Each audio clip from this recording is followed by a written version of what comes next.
اللہ فرماتا ہے ما یفعل اللہ بعذابکم، وہ تمہیں عذاب دے کے کیا کرے گا؟ ذرا لہجہ دیکھیے، ذرا انداز، ما یفعل اللہ بعذابکم، وہ تمہیں عذاب دے کے کیا کرے گا؟ تم اس کی مخلوق ہو، اپنے دستے قدرت سے اس نے تمہیں بنایا ہے،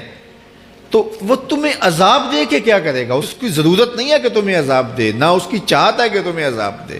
کوئی خود چھلانگے لگائے تو اس کی مرضی۔ فرمایا کہ ما یفعل اللہ بعذابکم، وہ تمہیں عذاب دے کے کیا کرے گا؟ ان شکرتم و آمنتم، اگر تم شکر ادا کرو اور ایمان لاؤ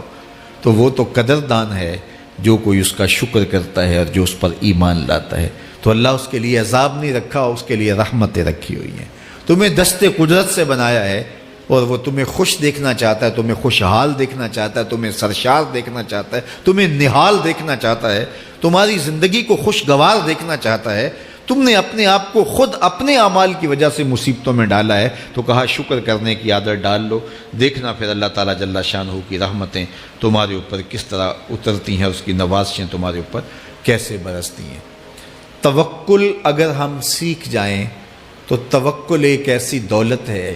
کہ جو خوشحال زندگی کی ضمانت بنتی۔ جب ہم اللہ پر توکل نہیں کرتے اور ہم سمجھتے ہیں یہ سب کچھ ہماری محنت کا نتیجہ ہی ہوگا، اور نتیجہ جب نہیں آتا تو پھر ہم بے چین مضطرب ہو جاتے ہیں، اور جب ہم اس پہ توکل کر لیں تو پھر ہمارا صرف اتنا ہی کام ہے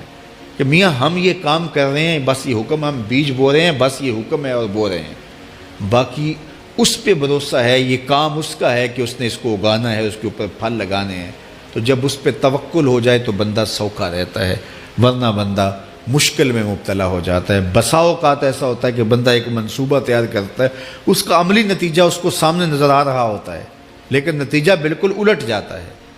سید علی المرتضیٰ فرماتے ہیں میں نے اپنے ارادوں کی شکست سے ہی اپنے رب کو پہچانا ہے، کہ میں ایک منصوبہ تراشتا ہوں کہ یہ اور یوں ہوگا اور وہ ہونا چاہیے، لیکن نتیجہ وہ نہیں آتا، تو کوئی طاقت ہے اس کا جو نتیجہ بدل دیتی ہے۔ تو بندہ اس طاقت پہ یقین کرتے، اس پہ توکل کر کے جو ہے وہ اس پہ بھروسہ کر لے تو زندگی سوکھی ہو جاتی ہے۔ مغرب میں جو اللہ پر یقین نہیں رکھتے وہ خودکشی کر لیتے ہیں کہ یہ کیوں ہو گیا، ایسا نہیں ہونا چاہیے تھا، لیکن ہم خودکشی اس لیے نہیں کرتے، ہم کہتے ہیں میرا رب جس طرح چاہے اس طرح ہی ہوتا ہے، جو اس نے طے کیا ہوا ہے وہ کر کے رہتا ہے، اس لیے تم اس پہ توکل کر لو اور اس پہ بھروسہ کرو۔ حضور علیہ الصلوۃ والسلام نے فرمایا لو انکم توکلون علی اللہ حق توکلہ، اللہ پر توکل کرنے کا جو حق ہے اگر تم وہ ادا کر دے تو فرمایا اللہ تمہیں ایسے رزق عطا کرے جیسے پرندوں کو عطا کرتا ہے۔ ہمارا تو کاروبار ہے، یہ فیکٹری ہے، یہ دکان ہے، یہ ہماری نوکری ہے، ہم نے یہاں سے کمائی کرنی ہے۔ پرندوں کا کوئی کاروبار نہیں ہوتا، کوئی نوکری نہیں ہوتی، کوئی ٹھیا، کوئی اڈا نہیں ہوتا جہاں جا کے انہوں نے رزق کے لیے کوئی آغاز کرنا ہوتا ہے، بلکہ حضور نے فرمایا تغدو خماسا وتروح بطانا،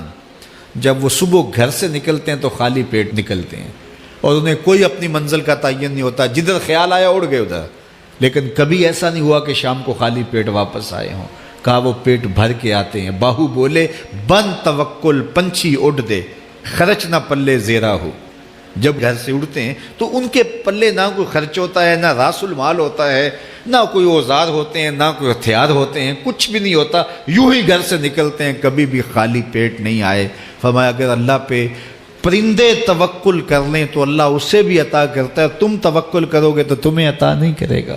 تو تمہاری زندگی سوکھی ہوگی۔ گھر سے نکلو کام کے لیے، فیکٹری کے لیے، مزدوری کے لیے، لیکن ٹینشن نہیں لینی کہ کیسے ملے گا، کیسے ہوگا، درود پڑھتے جاؤ اور مصطفیٰ کریم پہ سلام پڑھتے جاؤ، وہ تمہارے لیے رزق کے دروازے کھول دے گا۔